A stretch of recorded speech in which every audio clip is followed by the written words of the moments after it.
Hey, yo. Check it. Welcome back, Hir-O. My word is my sword, Hokage Yambatosai, pulling the blades out of the forge, yo. Prior to my knowledge of the force, was thinking Jedi, but through obtaining holocrons from both sides, I'm under gray skies. Everything that glitter ain't kyber crystal, my mind to lift you. In this time we shine together, disarm your pistol, yo. Welcome to the SwordCast, my wordplay, my swordplay when blades clash. Welcome to the SwordCast, my wordplay, my swordplay when blades clash. Welcome to the SwordCast, my wordplay, my swordplay when blades clash. Welcome to the SwordCast, my wordplay, my swordplay when blades clash. Hey,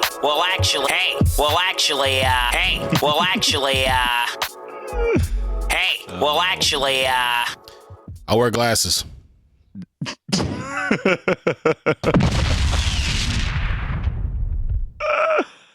I wear headphones underneath my hood, and it makes my head look really big. Yeah, I usually wear contacts, but I ran out. Oh man! So now I'm doing the anime like fucking. Anytime I make a point, nigga.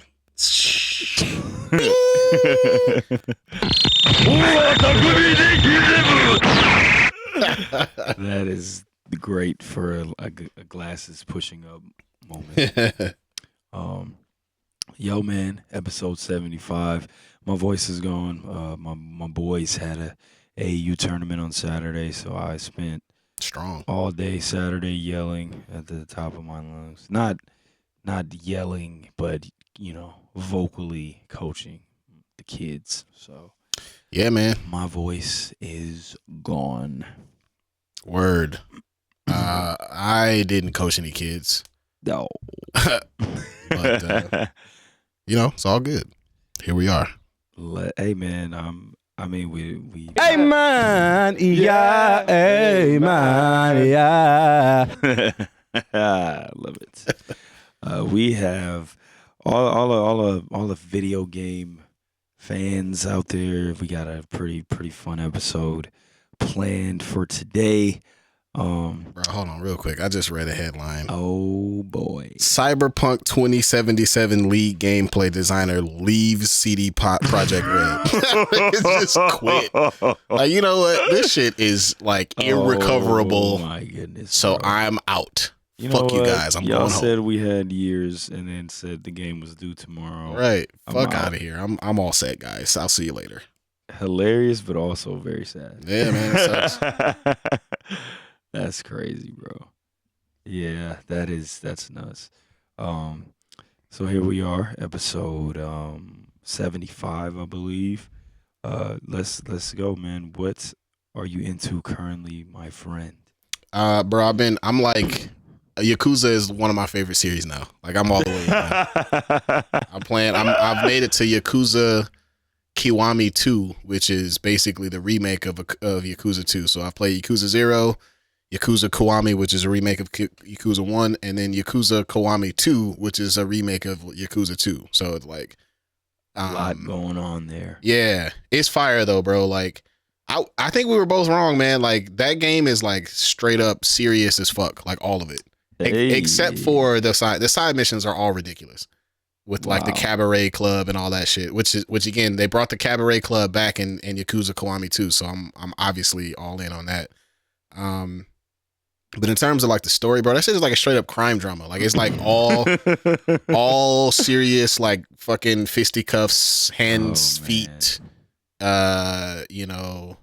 hands and feet, and goddamn, Yakuza tough guys fighting each other in the streets. And it's dope. It's super dope. Like I'm really having a lot of fun with it. I get why people. I mean, this franchise has been ongoing for like 20 years now, and I get it. So I'm looking forward to it. Looking forward to playing them all. But here's the problem, right? So I'm playing Yakuza Kiwami 2, which is it's a remake of Yakuza 2, which came out on PS2, but it's like a full remake. So it's like made for PS4. So the graphics are like really, really good. It's like a dramatic upgrade. But in order for me, since I missed the bus on all of the Yakuza games, if I'm going to keep playing, I got to go back to Yakuza's 3, 4, and 5, which even the remastered versions are like PS3 games. Right. So I'm probably about to be on that mug like, ooh, I don't know if I got time. these graphics trash, dog. So we'll see. I know this probably people probably gonna call me fake, man. But I might make the decision to just like watch all the cutscenes for Yakuza just to get the story. Just to get the story, and then I'm gonna hop back in on Yakuza 6 because that actually is a PS4 game, and the graphics are dope again. So I feel you on that. I ain't got time. I'm a fucking adult, bro. You know what I'm saying? I got and Mass Effect, the new Mass Effect game is about to come, or the Mass Effect remastered trilogy is about to come out in the next couple of, or I think next month, or maybe a month and a half from now. But when that comes out, I'm stopping everything and playing that. So, you know, I got to be efficient with my time. And I also have like a job in like music and like, you know, all that other stuff. Yes, sir. What about you? What you been into? So yeah, I'm still, I finished Pokemon Journeys. Last time we chatted on the pod, I was talking about how I was into that and watching that show. Mm-hmm. It was very good. It was good. They had an episode, they have, so after kind of the main conflict thing with it, because they kind of follow the story from Sword, you know. Well, they don't kind of follow what they do. They do this straight up, do the story from Sword, and you're kind of like your character from Sword and Shield is kind of like Ash, and then Go is kind of like Hop from the game. So you know they do the Dynamax thing with Chairman and all that, and Eternatus and all that stuff. Super dope. Leon, really dope. All that stuff. And then after the main conflict's over, they kind of have like these little adventure, you know, episodes toward the end, and they kind of rock you to sleep a little bit, make you think it's not gonna be anything. Which, you know, and a couple of them are. They're nothing. They're little like fun Pokemon episodes or whatever. But then there's this episode where they go to this forest because Go wants to find Mew. He wants to catch Mew. That's like his dream. And the god comes out. Mewtwo comes out. Oh. With the Mewtwo with this voice. You know what I'm saying? Mewtwo comes out. I feel like he remembers Ash from when Ash tried to run his fade and he almost killed him. But then he talks to Go and Ash, and he's like, it's like this really dope scene where, you know, he's not looking at them like, man, why do y'all want to catch Pokemon? He's looking at them like, well, if that's your dream, then y'all need to get stronger. You know what I'm saying? And he agrees to fight Cinderace and Lucario, and we get Cinderace and Lucario versus Mewtwo, bro. That's pretty awesome. It was a dope fight too. So it was really sweet. So I finished that, and other than that, I just been been watching wrestling. New Japan Cup. Again, I was telling you yesterday, New Japan Cup is finished. Will Ospreay won, which I called. I don't know if y'all remember I called that.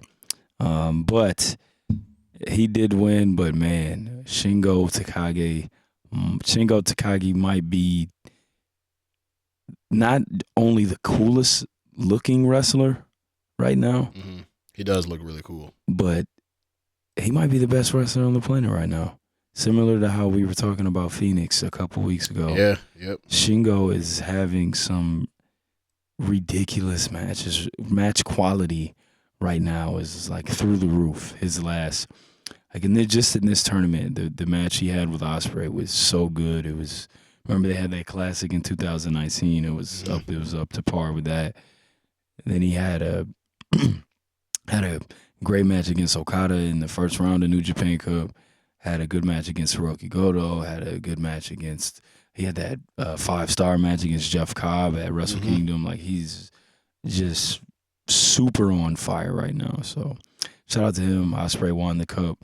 Ospreay versus Zack Sabre Jr. was a really good match a few days ago as well. So New Japan Cup is over, and it was very good. It was good, man. So now we get a Bushi versus Ospreay at Sakura Genesis. So I am very positive that will be an amazing match. Yeah, man. Well, I was about to say wrestling is in a good spot right now, and then I forgot about WWE. So yeah, man, in WWE, we all know Andrade is leaving. He requested his papers, and they gave them to him. And from what I understand, he might not even have a 90-day No, he doesn't. clause, which is awesome. He does not have a no compete clause. Yeah, so that's good. I mean, it's just sad. We see it all the time. You know, really good talent from NXT comes to the quote unquote main roster, and we just see them get put on the shelf for no reason, or Vince doesn't like them, or he can't find something to do with them, and they just kind of fade off into obscurity, man. And that's what happened to him. And we all know how good he is and how good he can be. Dude was amazing. In NXT, he was amazing in New Japan when he was La Sombra. He's a good wrestler, man. So I'm really hoping he lands somewhere dope. And I mean, not just him, right? Like, same thing's going on with Aleister Black. Like, where is Aleister Black? You know what I'm saying? Yeah. On the shelf, doing nothing, probably paying for, Zelina Vega when she got in trouble or whatever for being a normal human being. Right, for trying to make money. And he's doing the same thing too. So I would love for him to also be let go so he could go somewhere else. But Yeah. where would you want to see Andrade land? A lot of people have said AEW, but you brought up a good point. AEW's got like way too many like really talented people already. Yeah, and then not just that, but also I kind of want to see them stop signing every WWE guy for a quick second here. I agree, and you mentioned New Japan where he's already got history with Los Ingobernables de Japón. Right, so he's got some connection there. I actually think, and AEW is my favorite. That's really the only promotion that I watch like religiously now. Mm-hmm. I actually think Aleister Black would not do as well in AEW. He's like ready made for New Japan. I would love to see him go to New Japan. His style is like perfect for New Japan. I would love to see him go to New Japan. I would love to see him compete in G1. I would love to see him. He would fit right in a faction out there too. Like, not just Bullet Club, but even Suzuki-gun, Zack Sabre Jr.'s faction. I think he would be a good fit for that too. Or even Ospreay's little group he has right now. He's got a group called the Empire with him and Jeff Cobb and the Great O'Khan. Yeah, I think that's a dope group too. So, yeah, bro, man. I love the fact that New Japan and AEW are doing stables, man. Like, I think it was such a big mistake for WWE to go away from stables, man. Bro, you need them because when you look at Undisputed Era, right? They did it in NXT, and it's you need it because when you got the hard thing, I think, with the creative part of pro wrestling and booking and everything, and trying to make sure that all the talented guys have stuff to do, which WWE is horrible at. I just think that you gotta be able to keep guys busy and relevant without when they're not in the title picture. You know Facts. what I'm saying? You Facts. have to, when guys aren't chasing a title, like, what is their purpose? What are they doing? Man. And when you have stables and you have groups, it just gives them stuff to do. It gives them, you know what I mean? It gives them TV time. It gives them angle. It gives them stories. Just them being involved with another group of guys. Like, what are they doing? They could have motives and goals that don't have to do with necessarily chasing a bill. It's a good way to not only have a dope group of good wrestlers, but also to just give them something to do. And so here's a question. I got my answer. I'm curious about yours. What do you think is the perfect number for a stable? How many people do you need in a stable? That's a good question. I always think that it should be 5. I think it should, exactly the answer. I think it should be the kind of the top guy, the top star. Then you got to have a tag team, and then another. Either I like to see You don't see it a lot now, but I like to see a female. Me too, man. If there's not a female, gotta have kind of the mid card guy, and then you need a manager. You gotta have a manager be the fifth, the fifth guy who's kind of the pulling the strings and whatnot. So I agree. I think WWE tried to pull one over on us by saying, "Oh no, we got stables. There's 3 guys." But to me, that's just like I love New Day, one of my favorite wrestling acts ever. Yeah, but New Day's they're a 3-man tag. That's not really a stable. Agree. You know what I'm saying? So they're a group, but they're not a stable. Mm-hmm. And so I loved to see. So even in like back in the day WCW, where you had the NWO that had like 1,000 people in it, but you also had like, and it wasn't really officially a faction, but you had like Team WCW, which is just like all the niggas that was just like opposed. Yeah, bro. To them. Yeah, you had that going on. There's so many groups, man. You had Filthy Animals and little random stables where it was like Eddie Guerrero and Juventud and Rey Mysterio and Conan and Billy Kidman, like just the Flock, Raven's Flock. Raven's Flock was awesome. Like wasn't Perry Saturn in that group? Raven Saturn, Billy Kidman. Who else is in that? Scotty Riggs. Lodi. Raven's Flock was super dope, man. Chris Canyon was in it. Oh shit, I remember him. That dude was awesome, yeah. He had a sweet ass name. He did, and he was a phenomenal wrestler too. He was really good. I remember I saw that dude do a pile driver off the middle rope on crazy. Nitro. I was like, oh my God. Yeah, he was offensive, just genius in the ring. But yeah, man, more stables. Stables are fun. Boom. So yeah, bro, let's go. I know you guys been waiting. We're back. We got another show to watch and talk about every week. So just like we do Mandalorian, just like we did WandaVision, if you did not see the first episode of Falcon and Winter Soldier, not only should you go watch it right now, but you should also skip the next few minutes because we are going to talk about episode 1 of Falcon and Winter Soldier. Or pause it and then come right back. Or pause it, watch it, and then turn it back on. So spoilers coming forward. Yeah, man. What'd you think, bro? It's dope, man. First episode. Super dope. I saw some people who didn't like it, and I'm not really sure why. Explosions, punches, and kicks. What we doing?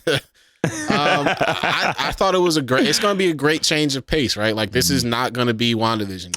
This isn't your cerebral show. Yeah, this is about y'all wanted to see some army men fight against some terrorists. Okay, cool. Here you go. First episode. Want to see Falcon fly through a moving helicopter, bruh. So, all right, man. This is how you know. We were just talking about this off air. This is how you know. I felt the same way about the Snyder cut. In terms of like, is a good barometer if you really enjoyed something is if it had you feeling differently about a character after it was over. Like I don't like Superman. I didn't like Superman. I love Superman and Man of Steel. I think Man of Steel is fantastic. I did not like Superman in anything else. I'm not a Superman fan, but in the Snyder cut, I was like, okay, right, that's a cool character, and that's really what like the MCU movies did for me with Iron Man, right? Like I was never a big Iron Man fan in the comic books. Tony Stark's kind of a jerk. Same with me and Captain America. Was never a Cap fan, and it really got flipped when the Marvel movies came out. And so look, bro, the reason why I bring this up is because Falcon in the comics, before he became like, actually not, but it before like the run up until he became the new Cap. I'll be honest, bro. I thought Falcon was kind of corny. I was not a fan of Falcon at all. No, me neither. I've never been, and I'm not gonna be. I'm not gonna be one of those people. Oh man, because he's black. Yeah, like, no. I honestly never cared for Falcon. Never did. You already know me. Every black character look. However, once I saw what Falcon was about, I was like, okay, he's not. It's kind of a really. If you read comic books, Falcon has kind of historically been super Boy Scouty kind of, you know what I'm saying? But however, In this show, Yes. I left for the first episode like, oh dog, Falcon is cold. Like, Yeah, I love. he's super I dope. actually liked him in the first episode of this show. Then I have liked him in really most of the MCU still. Totally. I loved him in Winter Soldier. You already know Winter Soldier. I'm a Winter Soldier truther. That's my favorite MCU movie. But yeah, man, thought it was dope. I loved the kind of real life. You get a glimpse at like what regular life is like for these guys. Yeah. And then you find out they weren't getting paid. I don't know about that. I don't know about that. I feel like it's interesting, but it's hard for me to suspend my disbelief. It's trash. It's just hard for me to suspend my That's whack. disbelief, bro. Like, what you mean y'all niggas wasn't getting paid, bro? Y'all are literally working for the government. Y'all working for a billionaire also or like work. And Tony was a good guy. You know Tony was breaking him off, dog. I know he was. You know he cats. was. Come on now. So that would probably be my only flaw. Tony was literally putting his life on the line for these people all the time. I have no doubt he was cashing them out. No doubt, man. That's my only gripe with this. Is this, and it's not like in terms of like a narrative beat. It's kind of like. It's hard for me to believe that nigga was getting shot at for free out here, bro. Like, okay, if you say so, I'm gonna go with it, but I don't know about that. Y'all could have did something different to get the plot moving. Yeah, for sure. And then, I mean, obviously, great. Hold up. Okay.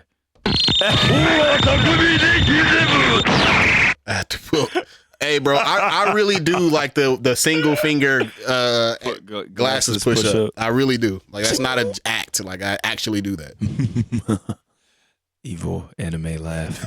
But yeah, man, I think that I love the beginning. The opening scene was cool. And then you already know Winter Soldier comic books. Yeah. Winter Soldier is one of my favorite characters ever. I'm super ready for flashbacks of his past and when he was, working for Hydra. I need all that, and I'm ready for that. So we got one of those. Mm-hmm. That was awesome.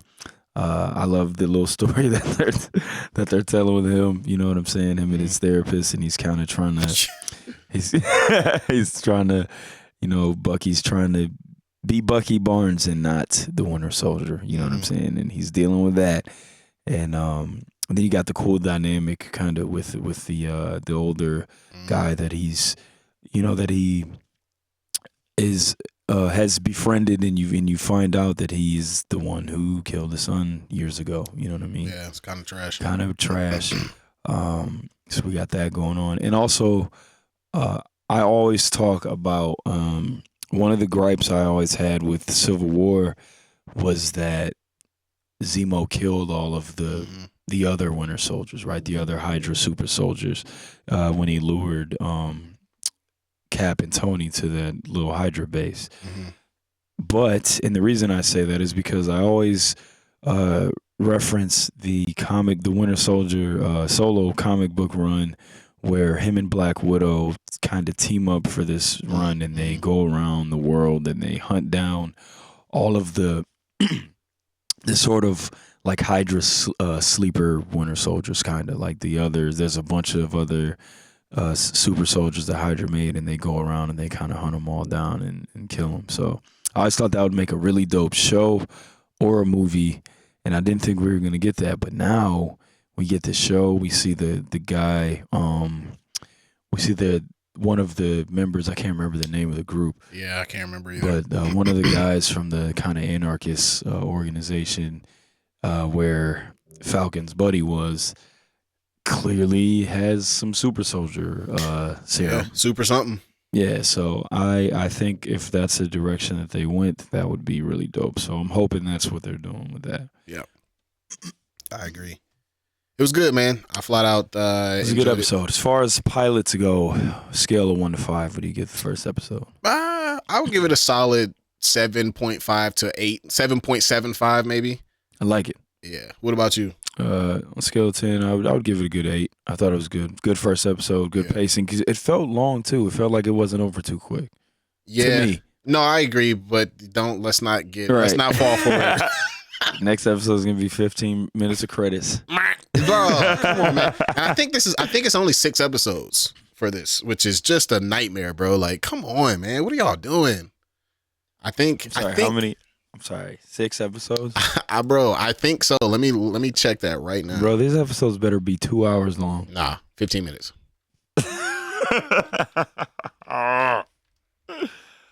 What are they doing? They got us. Y'all dumbass niggas keep paying for the shit. Oh man. Let me see. Also, discount Captain America. Yeah. Was hilarious. That was really funny, man. Sergeant Glory. Major Glory. Major Glory. That dude looked horrible. But yeah, man. Loved it. All right. So as far as comic book events go. Yeah, I see that they're 6. Oh, that's terrible. What a punch in the balls. That just kind of made me upset. Yeah. But real quick, man, as far as like comic book events go, we did our predictions. We kind of both are predicting. You're kind of predicting, although much later down the road, you're predicting a Secret Wars. Yeah. This is like 8 years from now. Right. This ain't no time soon. Right. You're kind of seeing a Secret War setup, and I'm kind of seeing a Kree Skrull War setups. Mm-hmm. So with that, all those things, just real quick, what's a dope crossover comic book event to you that you think would make a good movie or show that really hasn't really been hinted at or been like brought up in some way? So yeah, Secret Wars is obviously one of them. And here's my new thing, bro. I think that I would love to see. I'm not gonna say I don't want to see movies anymore, but I think I might prefer shows, especially for you get more bang for your buck. You get more bang for your buck, and also as far as like kind of exploring some storylines that are dope, but also don't have to be like including every character from every movie in it. Like it could be like an isolated incident. 10 episodes. 10, right. Not 6. Yes, thank you. 10 only. Not at 4. Least. At least 10. So, and I wouldn't even mind. Okay, so the first one that comes to mind, and this is like a total fantasy island. This would, I mean, it might happen, but no time soon. Would be Age of Apocalypse, like actually Age of Apocalypse, not what they did for Fox, like actual when they like timeline. When they go back in time after Days of Future Past. They actually they explored. They were going to explore this in. You remember that show Wolverine and the X-Men? Love that. Ooh, so good, dog. Very, very slept on. To me, that's the next best X-Men cartoon after that's a really good the original series, and it got canceled after one season. But season 2, they had set up the actual Age of Apocalypse, where you go back in time and then you come back to a world where Apocalypse has taken over. And you just give me 45 to 55 minute long, high budget, 10 episode arc where you can. I mean, that's like 8 hours of content that you could give me, which is like 4 Marvel movies. You know what I'm saying? Mm-hmm. You can take your time, you can develop the characters, give it a big enough budget. I think that would be great. That's kind of my new, especially for these long form big events. That's kind of the way I think you got to do it. Is these like high quality, like HBO level shows, Netflix, like that was minimum. One of the first, again, like as soon as the episode started, I was like, yo, they really are putting movie budget into these shows. Bro. You know what I'm saying? It was dope. So just one that I have just right. They would never do that though, just because they're never gonna make any money that way. Fuck. Right. That just made myself disappointed. Shit. Money. All right, my bad. But one off the top of my head, I think would be sweet. Show, movie, whatever. Spider Island. You know what I mean? Doesn't have to be like a huge thing. If you guys, Spider Island was a super dope comic book event in Marvel. I think when was that? Like 2015, maybe. Yeah. It was it was around that time. Like it was before the Secret Wars was 2015, so it was before. So this was probably like 2012. Yeah, I was gonna say 2011. Yeah, around that time. But Spider Island is sweet, man. It's just a story where everybody in Manhattan kind of gets different Spider-Man kind of abilities, and get Anti-Venom. Yeah, Agent Venom in there. Anti-Venom's cold. Yep, Shang-Chi plays a big role in that story. It was really dope, and I think that would be a cool show, man. I think that would Yeah. make a really good show. Like 10 episodes. It's an isolated problem. You know what I'm saying? Manhattan only don't need a bunch of characters from other movies. I think that would be really sweet. So I just thought of. I think I got my answer now. Even though, man, I just wish we could just wipe away. Okay, so imagine a world where there hasn't been like 1,000 Spider-Man movies. Right. Give me a black suit Spider-Man, the intro to the symbiote series. Suit. That Like, would be phenomenal, bro. 100%. I'm telling you, man, my favorite Spider-Mans are Miles, Spider-Gwen, and Peter with the black suit, with the symbiote suit. Aggressive Peter with the symbiote suit, and it's just one of the sweetest looking suits as well. It is. And Venom, the Venom story is cold too, bro. And the Venom story is sweet. Me and Hir-O have mentioned before on the show, man. The 90s Spider-Man cartoons depiction of the symbiote story is so good. Yep. And if you've never seen it, you should watch it. I think that show's on Disney Plus. It is. Yep. It's the best. I mean, if it's the best thing outside of the comics, it's 1,000 times better than the Spider-Man 3 movie. Yeah, you guys should check that out. It's really dope. Yeah. So yeah, that would be dope. Real quick, man, before we get into the meat and potatoes of this episode. Meat and potatoes. I have not seen it yet, but what are your thoughts? Just give me your initial thoughts on the Snyder Cut, man. I know a lot of people probably want us to talk about that. Yeah, it's fire. Look, man, I'm not gonna say I'm not a fan of DC. I think I'm more of a fan of DC than Nav is. But I prefer Marvel, right? That's not a secret. The DC films have all been garbage. That's not true. The DCEU films largely have been bad. The big ones, like the Batman vs Superman, was not good. The director's cut was better, but it was still not good. The Joss Whedon Justice League was like a nightmare. This is awful. I really liked Man of Steel. I thought that movie was really good. Then he had Suicide Squad was trash. People really like Shazam, but I didn't like it because, like, yo, DC, keep that dark energy. Yeah, man. Like, stop trying to be like Marvel. Yeah, y'all got your own thing going on. But that is the thing that I like about DC though, is the dark element to it. It's not. Yeah. It's and yes, Marvel can be dark too in Marvel, but that's DC's signature though. You know what I'm saying? Yeah, I they mean, need to keep that. And it's interesting because you got these pillars of, like, you know, Paragon virtue, like, you know, Superman and Wonder Woman, but then you got Batman, who's a fucking psychopath, right? Like, right. So that dark playground is really good for DC. And so with all that said, also thought I flat out fuck with Aquaman. I thought Aquaman was really good.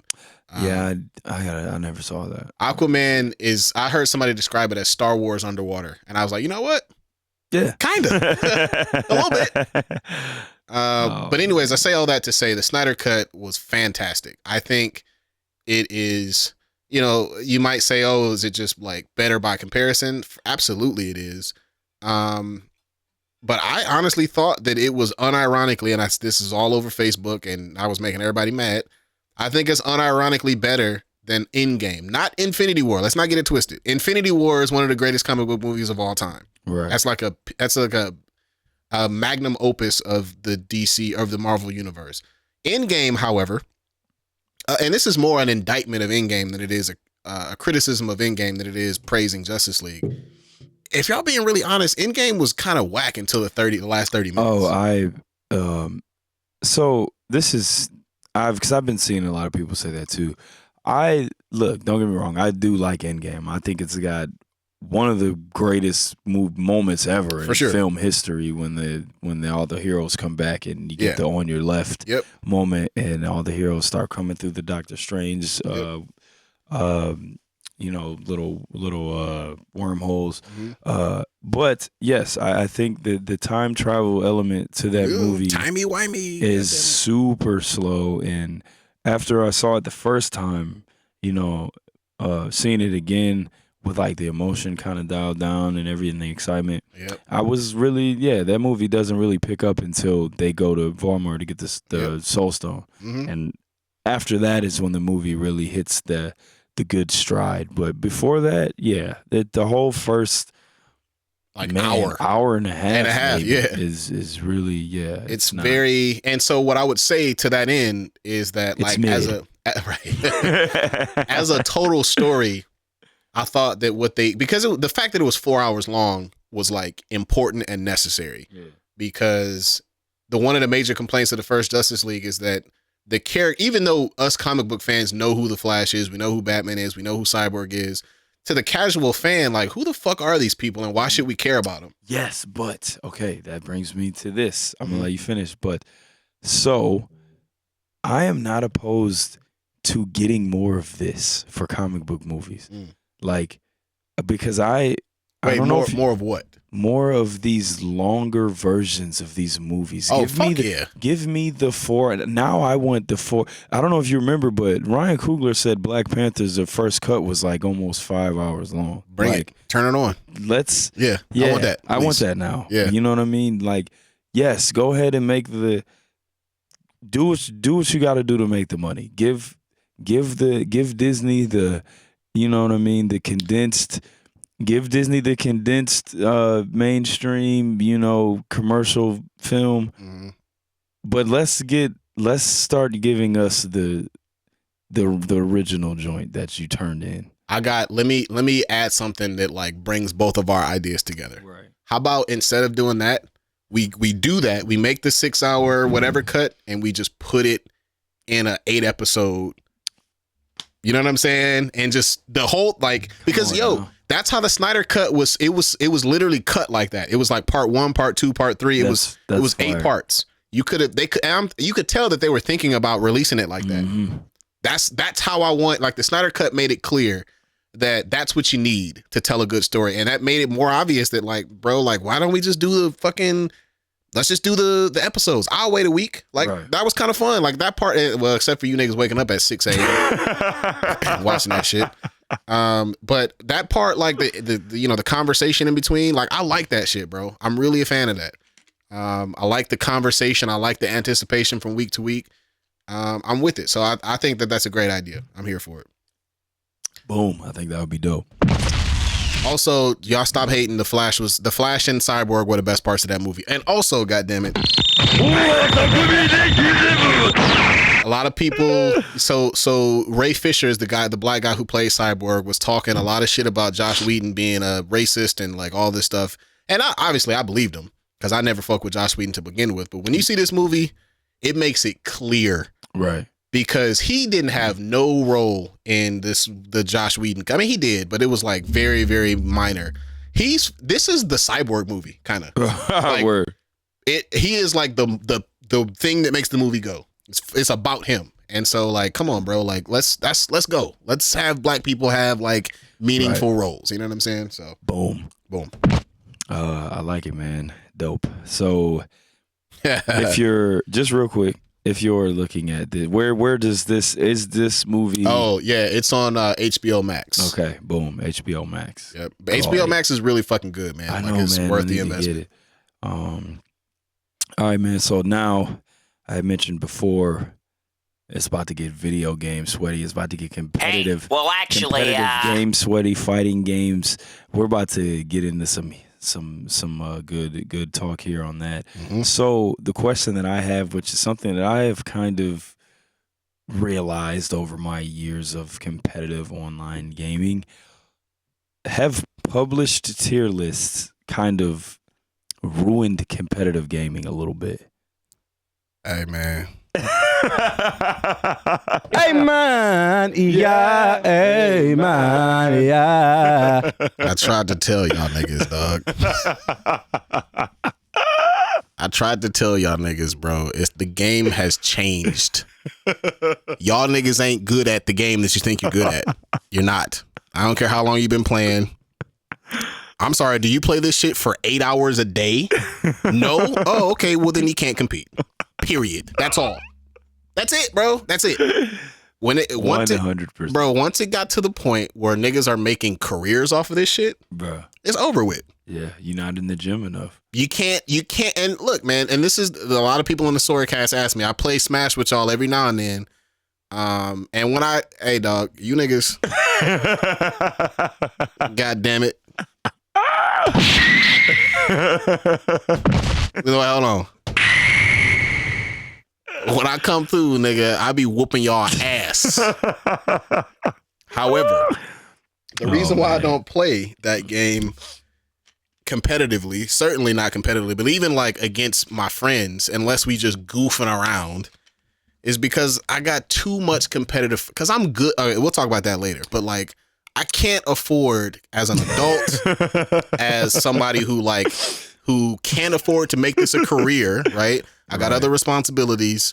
You know, I can't afford to put in the minimum 5 to 8 hours a day of getting good to compete at a highly competitive level, right? Like you can put in a couple, like I can play Smash online. Yeah, bro. Like, same. Because you're good at Smash. I'm good at Smash.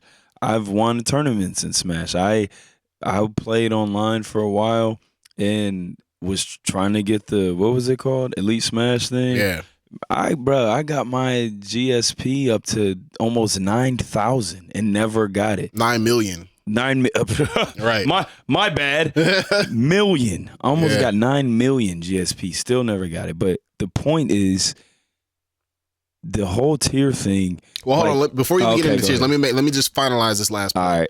So I play and I enjoy the game. I get into the sweaty too. Like I like to learn about frame rates. I like to know about like, you know, the meta game. Like that makes it fun to me.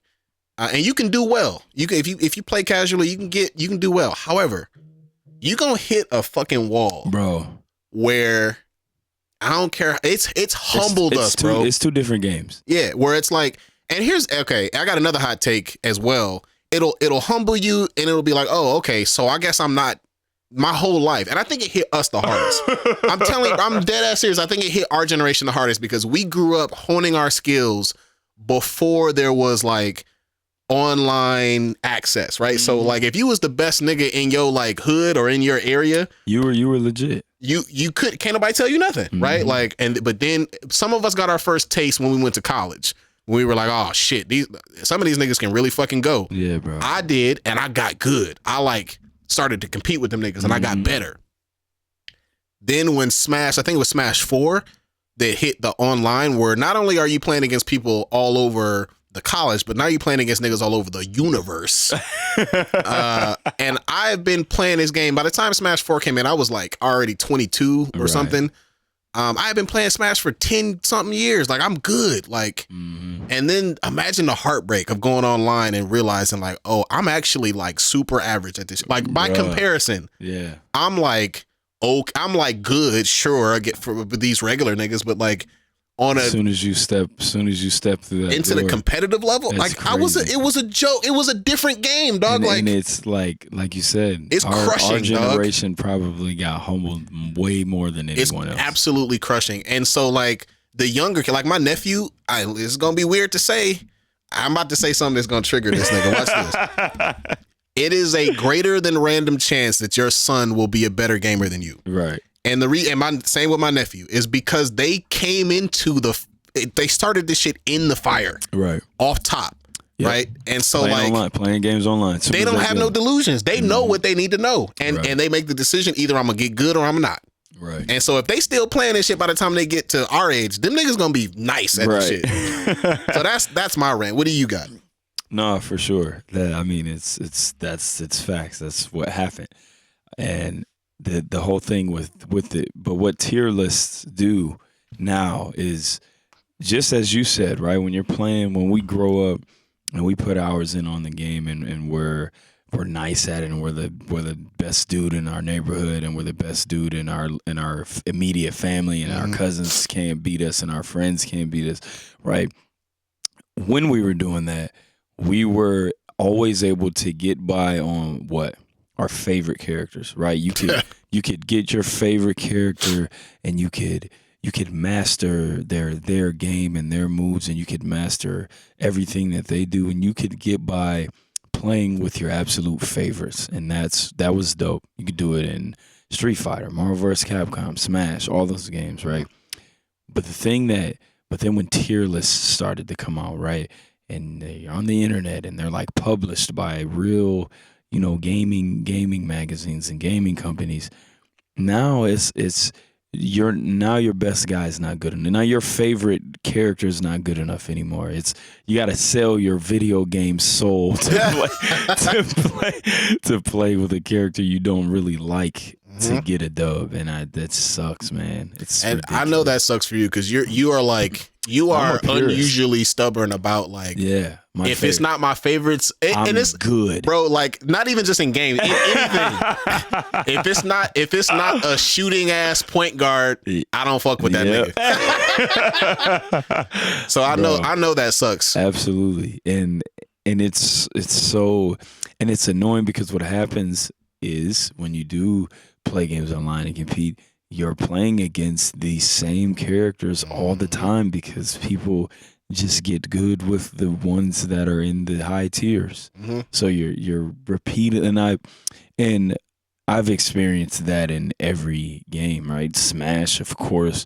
Lately, I've been messing around with ranked battle on Pokemon, and that is it's a super just pure case of that. You know what I'm saying? Like you're battling the same ones every time. Everybody uses the same strategies, and it's just and the funny thing about competitive Pokemon is like some of the best ones look ridiculous. Like you don't look at them and be like, yo, he looks sweet, I'm gonna use him. Like they look dumb. You know what I'm saying? Like some of the stronger rare ones. Oh, that electric fossil dragon, bruh. Yes, or Draco fish or whatever. It looks ridiculous. He's a fucking problem on there, dog. The one with the snot dripping out of his nose. Like their designs are F's. Like you know what I'm saying? So it's never from a place of, oh, I like this one. It's from a place of, oh, this one is number one in the tier. Let me, you know what I'm saying? And that's all competitive gaming is now is people just looking up the tier list and just playing with those characters. So, yo, you can't play. I know, like the only people who still play. That's the problem. The only people who still play Melee competitively are like professionals. So and Melee is my favorite one. You can't play Melee unless you pick Jigglypuff, Fox, Marth, or Captain, and sometimes Captain Falcon, but it's usually just Marth, Fox, Jigglypuff. That's it. And this was like I think Melee came out before. Melee is it's like Armageddon, dog. It's just it's no holds barred, and it's just crazy nonsense, fast, all the time. Crazy. But Melee came out before tiers were really public, and so like balancing wasn't a thing. So like if it's really like nowadays, like you can compete with almost anybody, but you can't win. You can't win like a big time tournament because unless you got like a. Yeah, it's because of the way the game, like Melee doesn't have that structure. Yeah. The game is it's broken. There's broken characters and they're not balanced out because it was before tier list came out. It was before you could cop on the internet and complain and they would go in and change things. It was before that. So Melee is really just it's a free for all of broken characters and and the ones that are glitchy madness, bro. The ones that are the most broken are the only ones that people play with. Yeah, for sure. I told you, and that you mentioned that. Like, obviously, this guy wasn't. But when I was in college and I won the Smash tournament on Melee, the dude I had to play in the championship was Jigglypuff, of course, and it was ridiculous.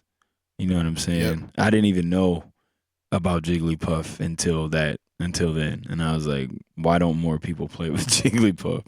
You know what I'm saying? Yep. But now everybody, that's all they do. Hungry Box changed the game. That's the best Jigglypuff player in the world, and he's like, I think now he done took the title as like the best Melee player ever. That's crazy. So yeah, man. Competitive gaming tier list. I don't need to have my blood pressure raised that high, bro. And I've said it before and I'll say it again. These are all the reasons why, because a combination of like, if I was whack at the game, I would be more willing to play online. Does that make sense? Like, no, because it does. And you said this earlier, like winning doesn't feel nearly as good as losing feels bad. Totally. Like when you win, you expect to win because you feel like you're good at it. Yeah. So when you win, you're just like dang, finally. You know what I'm saying? But then when you lose, it's infuriating.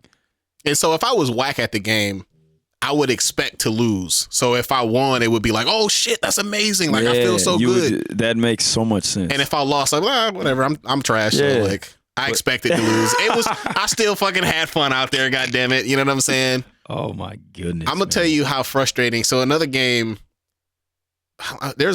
Smash Ultimate, this happens in a few times, but there was this game called For Honor. Which if we were as close as we are now back then when that game came out, I would have definitely tried to get you to play this shit. Right. Have you seen it? It's like a third person, like it's kind of like a first person shooter. That's the way it's set up. Yeah. You know about For Honor. Mm-hmm. One of my kung fu brothers that I used to train with is the dude that he did the spray painted the dragon. Oh yeah, he's one fucking of my dope. videos. Yeah, Tony. Yeah, he was like all about that game. It's really fun, but man, that's another game where it's like, bro, the online game that game was so frustrating, and I was good at it. It was so frustrating that I would be mad as fuck even after I won. That's how high it pushed my blood pressure up. So for me, again, man, I love these games. I'm gonna continue to play them, but I'm not about to. I don't have delusions of grandeur of like, hey, I'm gonna compete online, because it does not.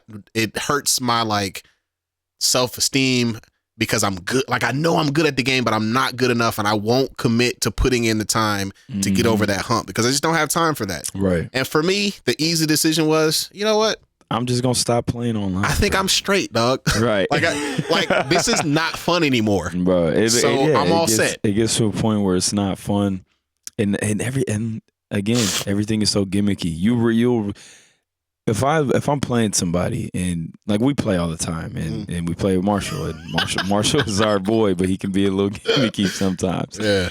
But if you're playing and you lose on like a skill thing, like me and you play all the time, and we might be the last two left, and one of us might win, and it might be a really good fight, and then it's just kind of like you got me, that, But that doesn't happen. You don't get that feeling online because you usually lose to some gimmicky nonsense.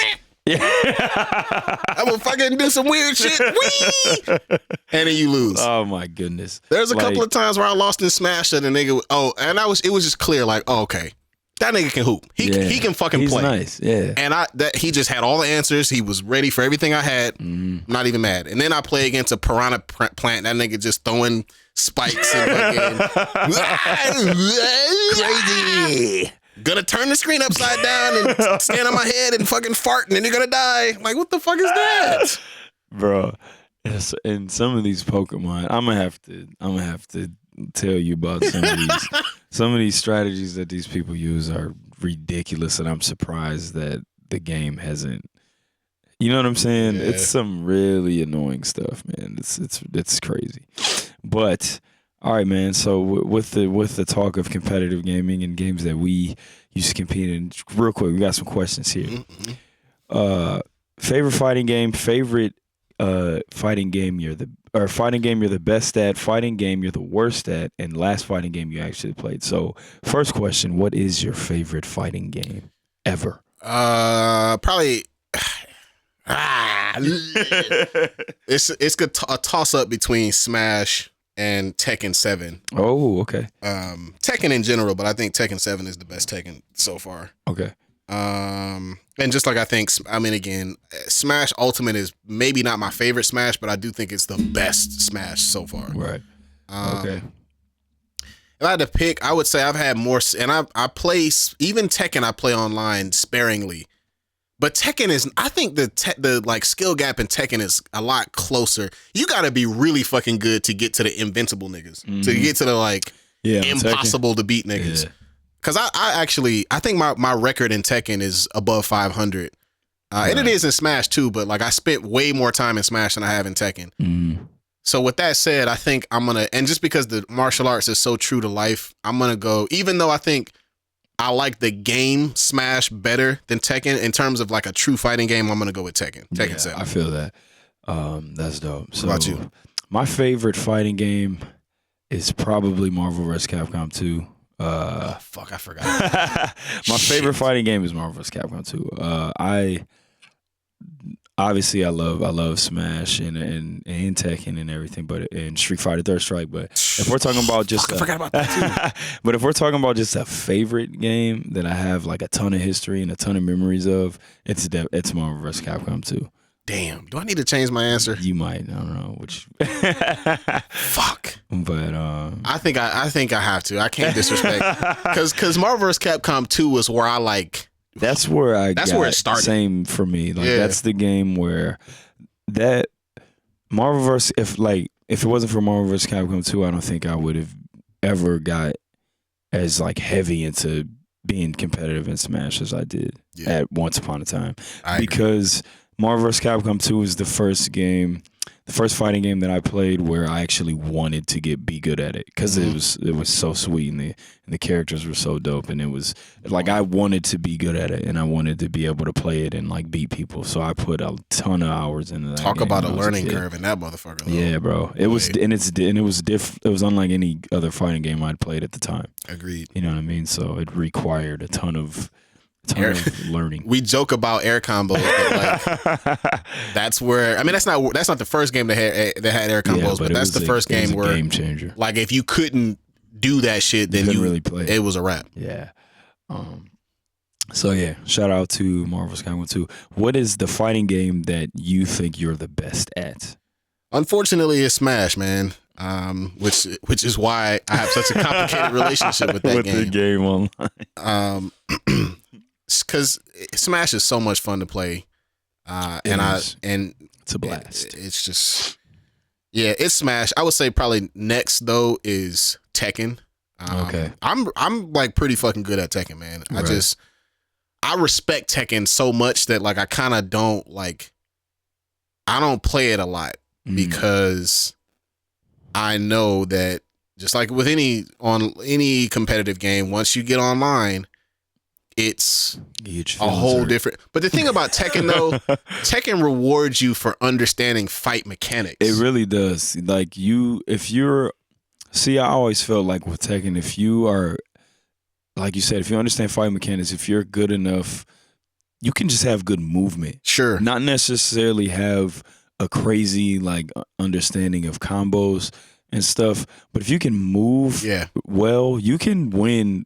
And just kind of land some really like precise hits here and there. You can beat somebody just off of like understanding the spacing and like movement of the game too. That's why I think Tekken is probably well, it's like because you have to think like you're in a fight for sure. You can't just get on there and just start smashing buttons. Like you actually have to. You actually have to think like you're fighting somebody. And I think Tekken is it's a lot more fair. Than some of those other games, especially more than Smash. Like you can, like Smash, if you get a nigga that gimmicks you to death, sometimes it ain't shit. You can't win flat out. But Tekken, there may not be a way out. Yeah, no, straight up. Like, I mean, there are some like Bayonetta, Ice Climbers from back in the day, Joker from Persona 5. Yep, Meta Knight from back in the day. Like, so, but with Tekken, man, like you can. Frickin', what's that one dude's name? Oh my god, with the whip.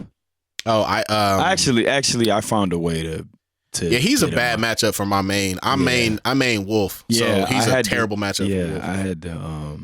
I had to start playing with Greninja to beat him because Ness is my guy, and I was getting so frustrated playing with Ness, so I had to start playing with Greninja to beat him. But I did find a way to get him out of here. Shout out Doc Illingsworth. Me and Doc we should play again. Me and Doc used to play Tekken pretty often, and he's actually really, really good at Tekken. I would say Clouds are getting a little tangled up down there. What's the problem, bud? I think that Doc probably got more hours in the gym at Tekken than me, but he and I were like literally like 50-50 on that shit. I may have even come out on top. A lot of it was because of the fact that I understood like I knew how to move, right? Like, Mhm. as I played a lot of fighting games, I understand combat just like scientifically, Right. and it rewards you for that. So, what was the question? I just started talking. No, what's the fighting game you think you're best Oh, at? Smash. I talked all that shit about Tekken and I wasn't even answering. What about you? Yeah, same. Smash Melee. Smash Melee is probably the fighting game I'm best at. Definitely. That's the game that I feel most confident in if I had to compete or play against somebody. So, all right. And what is the fighting game you're the worst at? I don't play fighting games I'm not good at. But for the sake of the question, let me think.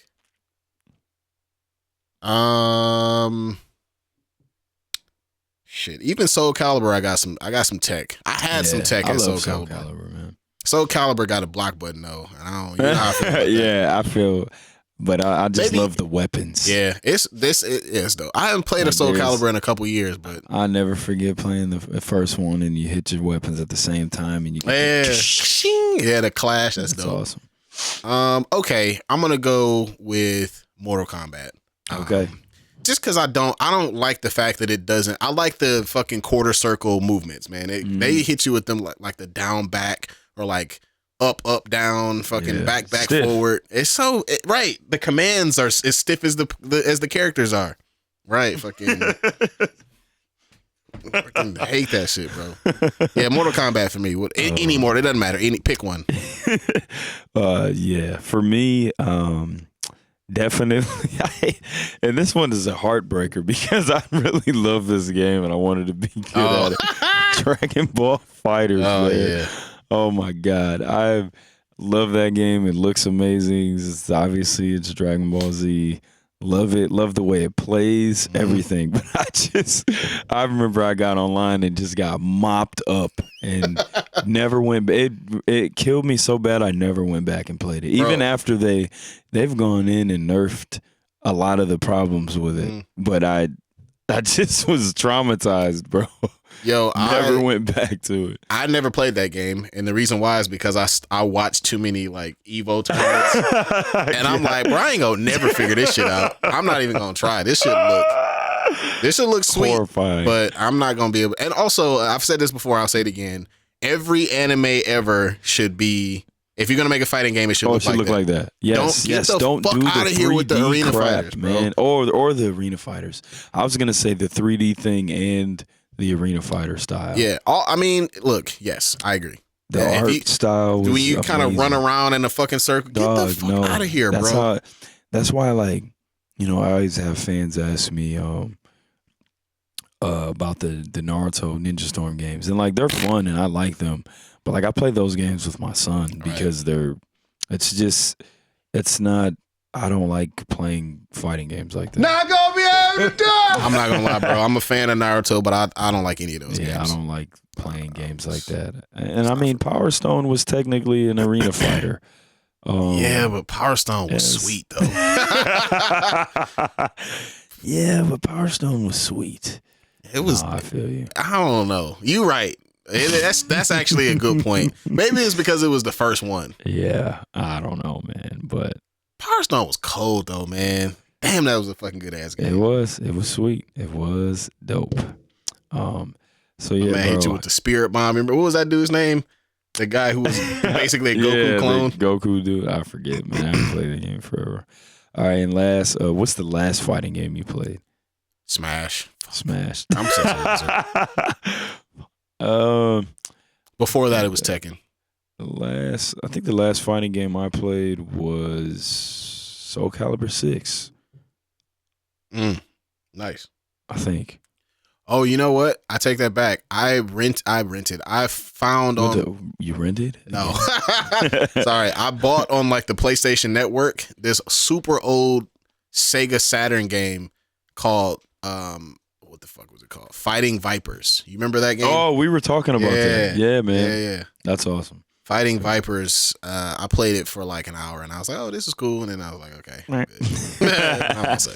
Yeah, man. So that for me, I think it was Soul Calibur 6. All right, man. Let's go. You can only pick 3. Let's get it. It's time for You Can Only Pick 3. We did celebrating some women. Remember we did some things celebrating some of our favorite female characters a couple episodes ago. So we're gonna stick with that. We got some female fighting game characters here. You can only pick 3.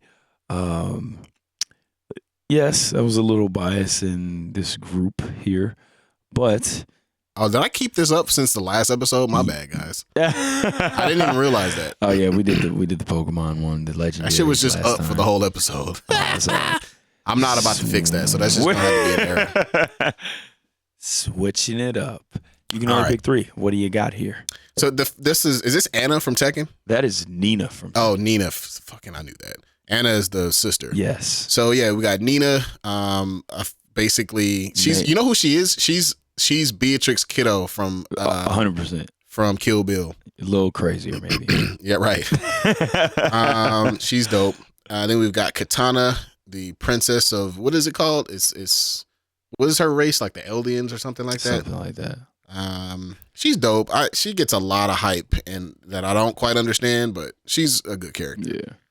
She gets like over sexualized in a way that like kind of creeps me out. Hey, bro, they do that to everybody. Yeah. Then we got Sonia Blade. She's a staple back in the day. Her and Chun-Li, one of the first female fighting game characters. Then we got my first keeper, Ibuki from Street Fighter Third Strike. For 2 reasons. 1, she's a ninja. She looks cool. She's got a super cool design.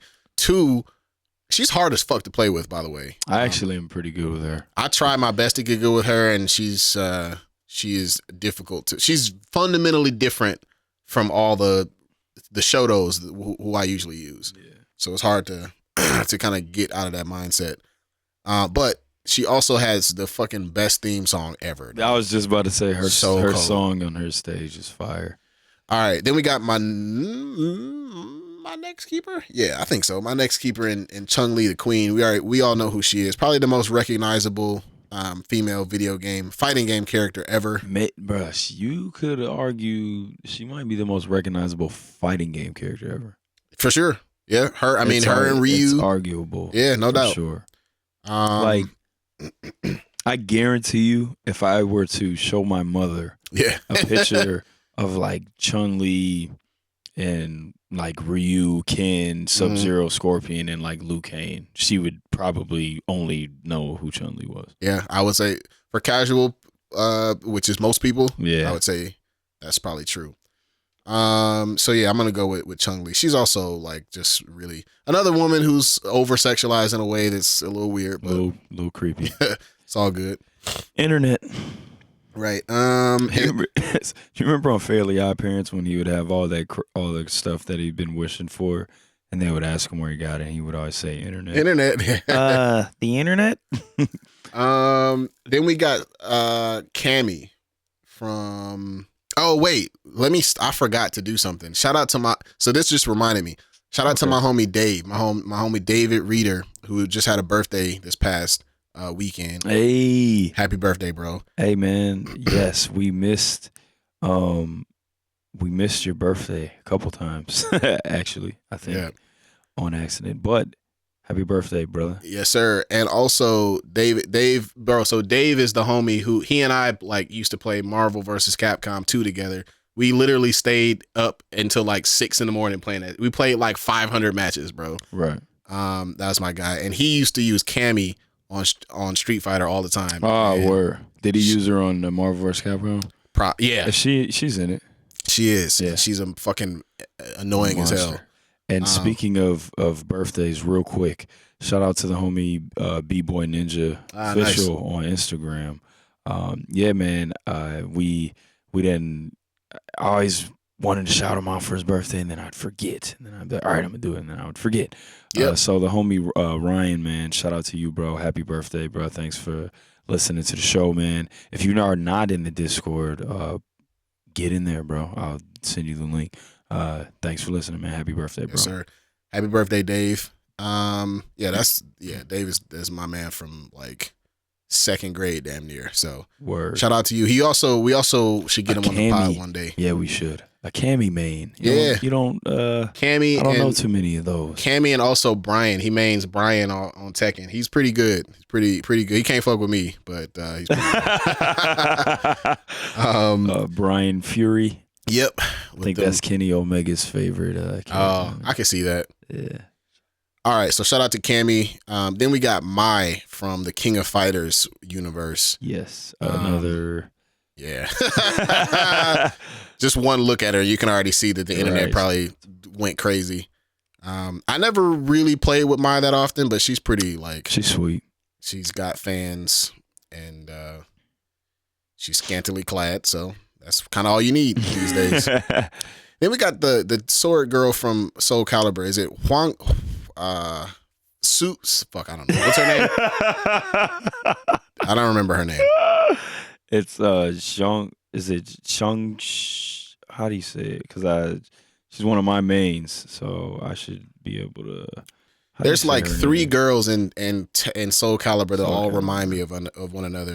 It's her. It's the other. How do you say it? Is it Shanghua? I think that's how you say it. I think that might be the other girl, the girl with the staff. No, Shanghua is the it's her sword. What's the girl with the staff? This just like Killick with like the spear. I think she's Zhang Lan. Yi Leon. Yeah. Okay, I remember that. And then we've got my personal favorite is Talim from with the Tongfa. She is a fucking beast. She's a beast, yeah. Soul Calibur's got some of the best female characters. Yep. So shout out to her. I haven't played with her a whole lot, but I know that's my girl. That's your sword style there. Yeah. So, and then we've got, I think, this is actually interesting. So the last one we have here is Sakura, who is the fangirl of Ryu, who literally follows him around to and has the only reason why she knows how to fight is just by watching him. I love it. Right. She's awesome. She's got hands too. She does. She be whooping the shit out of folks. So yeah, shout out to Sakura. I don't know who my third is gonna be. I don't really have a really strong attachment to any of the rest of these girls. In terms of let's go with familiarity. Who am I the best playing with? And it would either be Anna or Sakura. Go ahead. And I think just because I'm gonna keep it Street Fighter, just go with the trifecta. I'm gonna go with Sakura. So we got Ibuki, Chun-Li, and Sakura. Boom. What about you? All right, man. So we got Nina from Tekken at the top here. Dope. She's a good character. Again, when you're talking about fighting game stories, you, in my opinion, I think you got Mortal Kombat and Tekken are probably the 2 best. I agree. Fighting games with good stories, and Nina's a good character always. Never played with her much though. All I know is she's got a ball. Forward X is her ball kicker. Right. Ball kicker. And that shit take up a lot of life. Goddamn. And it freezes you momentarily. Doubles you over. Then you got Katana, who, like you said, I think Katana looks sweet, and I think she is a cool character, but I do think she's little overhyped. Overhyped, I agree. She's I don't think she's anywhere near on the level of a Chun-Li. But I mean, yeah, she looks sweet. I think she's a cool character. Then you got Sonya Blade again, one of the fighting game OGs. I always what's my girl's name from the old kung fu movies, man? Cynthia Rothrock. Yeah, bro, she is a motherfucker. Unbelievable. And I believe she was the influence for Sonya Blade. Yeah. Which is fire. If you guys don't know about Cynthia Rothrock, she's got a code. I mean, everybody. Please look up some of her. She's got one of the dopest fight scenes ever. With, Michelle Yeoh. Yes, bro. Please look her up. She was amazing. She was legit too. She's yeah. I think that's my favorite fight scene from a female martial artist ever, maybe. Crouching Tiger, Hidden Dragon. I know you like that movie, but hey, dog, Cynthia was getting down. Yeah, that fight is crazy. It's dope. Then we got my first keeper as well. We got Ibuki from Street Fighter Third Strike. Again, like you said, she's a ninja. She's one of my favorite players in that game. I think She's probably like my second or third main in Third Strike. Who are your first two? I play with Ryu and Yun. Yeah, bro. That's my guy. Yun is cold in that game. Yeah, bro. Ken is my man. I think Ken might be like the best character in that game. Yeah, he is. That's one of the few games where he's better than Ryu, like straight up. I agree. But yeah, so I love Third Strike. So Ibuki's gonna be my first keeper. Then we got the queen mother of fighting games, Chun-Li. She's gonna be my second keeper. Shout out to Chun-Li. And also, I was pretty decent with her. Played with her quite a lot on Street Fighter 2. He cooking. Super Street Fighter, Alpha 3. That's a good game too. Yeah. There's so many good Street Fighter games. Was she in Street Fighter Third Strike? She was. Yeah, she was in Third Strike. I don't think she was in Alpha 3 though. Was she?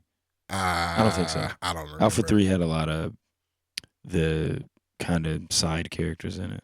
You know how I remember she's in Third Strike? She is the opponent that Daigo was going against when he parried the crazy comeback where he parried literally every single best hit. fighting game video of all time. I agree. So sweet. But yeah, Chun-Li's gonna be my second keeper. Then we got Cammy.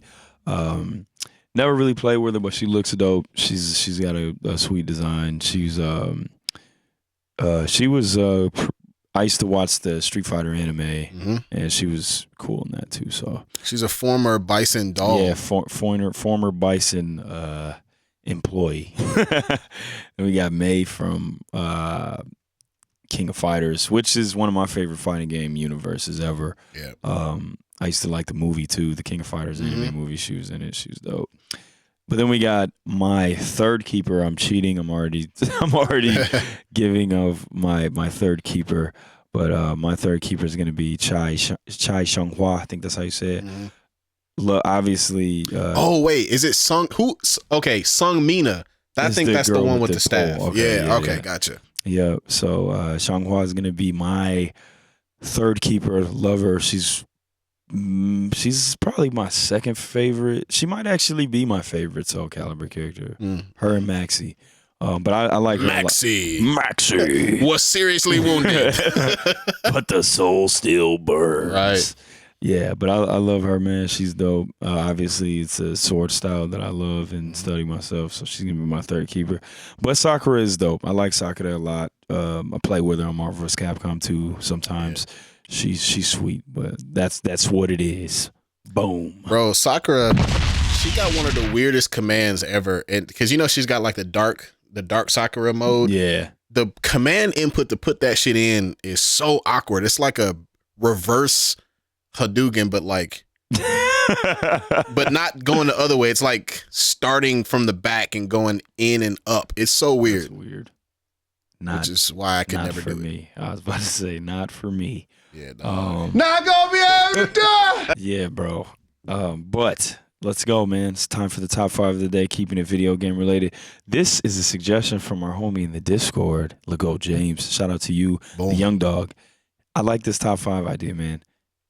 Top 5 favorite fighting games, but you can of all time, but you cannot use Street Fighter or Mortal Kombat games, which eliminates Marvel vs. Capcom 2. It eliminates Capcom vs. SNK. No Mortal Kombat games. No Third Strike. No Alpha 3. This could be interesting. What do you got? Bro, I tried to cheat. I was about to cheat because I thought that it was like. Of course you were. I thought it was going to be. I thought you were going to say like no Capcom. In that case, I would have said Street Fighter Third Strike or Street Fighter EX plus Alpha, because technically speaking, that was not a Capcom game. That was I don't remember the name of it, but it was, But you did say Street Fighter, so it's all good. Boom. All right, so here are the top 5. Honorable mention. Okay. Hey, dog. Teenage Mutant Ninja Turtles Tournament Fighters. Oh, you remember that shit? I love it. Yes, that game was awesome. Mikey Sega. was my favorite character. I had it on Sega. Yeah, I had it. I actually never had it, but I used to play it at Edmund's house. Me and my brother had it, and I have no idea where we got it from or how we had it. We used to play it on Super Nintendo. That game was awesome. And it was like different. There were two different. The Super Nintendo version was somehow different than the Sega one. But yeah, it was cool, man. Mikey was my favorite. That shit was like, it was some wild ass characters. Yeah. Some like random ass aliens that never showed up ever again. And I remember that there was one board that had the sweetest fucking music ever, dog. I can't remember which level, but it was like green. Really, it was just I was really impressed with the character design and like the stages. Everything looked super interesting. And I remember Mikey being my favorite character, which is because he's not my favorite turtle, but he was my favorite character in that game. Okay, so that's my honorable mention. Starting with number 5, I'm gonna go with. I have written down here Soul Calibur 3, but it's actually Soul Calibur 2. Boom. The one that introduced. They're both fire. They are. Yeah. The one that introduced Talum. And a couple of other characters. I was always a Mitsurugi guy at first, but when I discovered Talum, she has that like butterfly kick, and then she does like these like impossible ass like front flips where she kicks you and keeps kicking you while you're in the air. Really dope character. Also, they bring Cervantes back, and he's like super like cheap. Crazy cheap. Man, that's the one that I owned. I had it for Dreamcast, and I put a lot of hours into that one. Yes, sir. So shout out to Soul Calibur 2. Calibur. My number. Speaking of Dreamcast, that was the one with Link in it, right? That was 3, I think. No, I think Link was in. Let's look it up.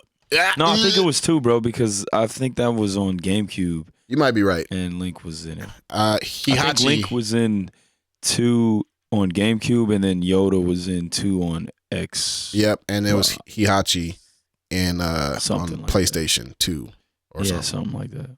Maybe I had it on PS2. I don't think I had it on Dreamcast. I had the first Soul Calibur and I had Soul Calibur 2, but let's look it up. Link in Soul Calibur.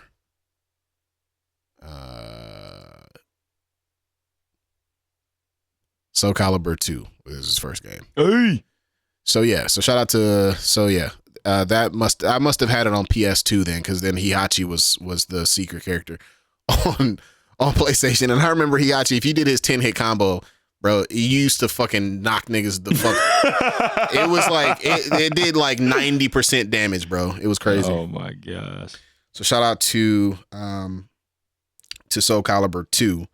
And then for number 4, speaking of Dreamcast, I gotta go with Power Stone, the OG Power Stone, the old one. I remember Power Stone 2, but not as well as I remember Power Stone 1. So good, man. I wish that game had more of a shelf life, man. Like, I'm surprised they never like revisited it. Had some really interesting characters. You know what? I think Yoda was Soul Calibur 3. I think it was Spawn on for 2. You might be right. I think it was Heihachi for PlayStation, Link for GameCube, and like Spawn or something like that for Xbox. Yeah, man. Shout out to that idea. That whole idea was dope. Yeah, because Vader was on one of those games. Maybe he was. Yeah. I remember. Yeah. Okay, so yeah, shout out to Power Stone. It has some really interesting characters, man. Like, yeah, it did. It's a wacky good time. Yeah, man. You had I like the Falcon. I think his name was Falcon, or not Captain Falcon. It was the British dude who I think he was technically the main character. The British dude with the airplane. Too. Yeah. He was cool. I liked obviously the Goku clone. The Bruce Lee Goku clone that hit you with the spirit bomb. There was the big black guy that used to hit you with boulders and shit. It was good, man. I like that game a lot. I would like to revisit it. Yeah, Power Stone, sweet. Number 3, here is a deep cut here. This game wasn't nearly as popular as it should have been, but I'm gonna go with Garu Mark of the Wolves. Let's go for Dreamcast. Love that game, man. Super good. It was like a sequel to King of Fighters, yes. Fatal Fury. Bringing in Rock as the main character. You had kind of good story too. Yeah, Terry stepping into the mentor role. Yo, I just really love that game. That game's animation is fire. The sprite design is so good. The only game that has sprite design on par, maybe a little bit better, is Street Fighter Third Strike. Mm-hmm. Other than that, like that's the It's Bro. not even close, bro. Dude, it's so good. I really liked Kim. Kim was my favorite character in that game. Taekwondo guy. Yeah, he was awesome. Doesn't he have a son eventually? I think he does. Is the son in that game? I don't think so. Okay, I don't think he's in that game. Later. Also, King of Fighters, I think it's like King of Fighters 9 is the right before they switched to 3D where they had like the really, really high quality sprites. That game was dope too. Yeah. All right. So then my top 2 are not going to be surprises. Number 2, I'm going to go with Smash Ultimate. Hey. And again, man, I've said a lot that that's one of my favorite games ever. It wouldn't be my number 1 if we didn't have these restrictions. It would be probably Marvel vs. Capcom 2. However, I've just really kind of had to take a step back and look at my relationship with Smash and kind of been like, man, I love this game, but I have so much like animosity towards the gaming, like that whole gaming, like universe, like the scene where it's just kind of like, man, I don't know. It's a lot of, y'all be doing a lot of weird shit.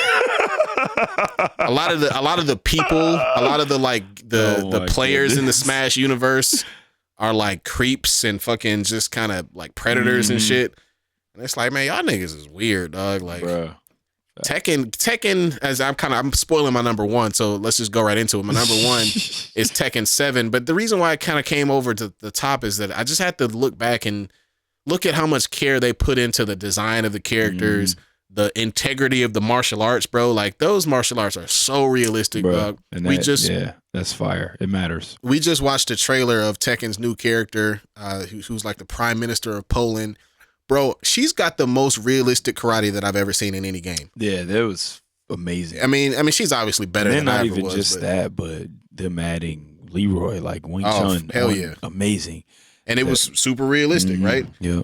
And like just seeing, like, she starts off doing a form that I had to learn when I tested for my black belt. Like, I recognized that shit. She had a ready stance. She was doing like actual karate moves, actual katas. But I was really impressed with that.